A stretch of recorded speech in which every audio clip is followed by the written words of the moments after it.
So this is Gareth D now, and Gareth's got a great story about how the Lord rescued him one day when he was going to work. So what happened, Gareth? Well, it was 6 a.m. on Monday, about 2 weeks ago now.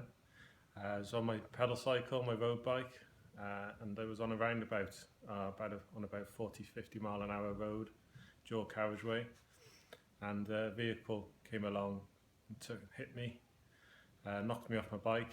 I've lost memory. I whacked my head on the floor. Wow. Luckily, Luckily. and well, I'm not saying luckily, the Lord was with me. He's always with me. This is the helmet. This is the helmet. This is what's the back end of the helmet. There's usually, as you can see, polystyrene that's meant to come all the way around, and that's no longer there. That's when the back of my head hit the floor. It just smashed. And just smashed to smithereens, and there's bits of polystyrene on the floor on the road. Yeah. Like I said, I've lost memory, but I was able to get the account from two gentlemen that stopped. They picked me up, took me to one side, took me out of the main road, because obviously I was still on a 40, 50 mile an hour road. Lying in the road? Lying in the middle of the road. Wow. They said I came to. An ambulance was called, police attended, and I was taken to the hospital, whereby I received an x-ray on my head, and there was swelling. It looked like I had basically an egg on top of my head at one point. Jen was telling me, my wife.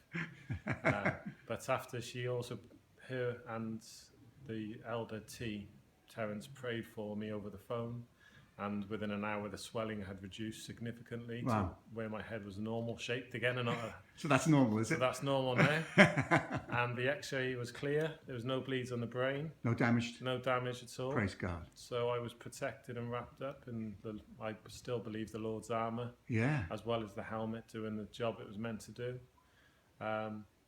I was able to return home.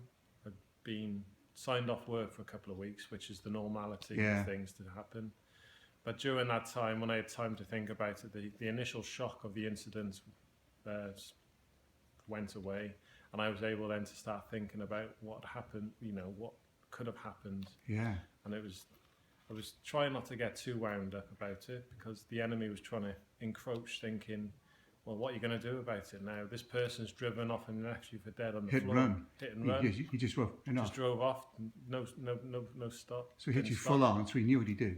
Yeah, well, yeah. I'm an 18-stone chap, so hitting a vehicle at 40 mile an hour is going to do some damage and make some noise. So you had to deal with your own hard attitude towards him. Yeah.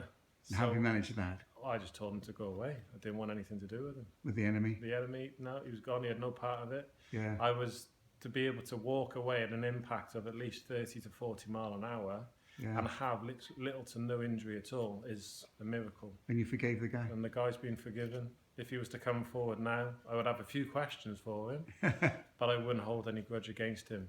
For whatever reason he's done it, I don't know. Or she's done it, I don't know. So if you're the guy who hit Gareth and you're feeling guilty, maybe it's time to come forward, and you may have to go to the police, but here's the man you hit. Yeah.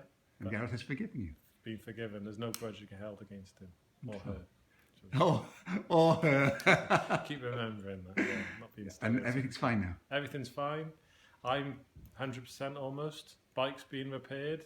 And I've got no issues about going back on the bike at all. Great. So no fear. No fear, because the Lord's with me in everything I do. That's fantastic. Thanks, Gareth. So let's look at that helmet. That is a miracle, isn't it? You can see the crack in there. Yeah. And there's still a little bit of blood left in there. Oh, thank you. A gory end to this story. Thanks, Gareth. You're welcome.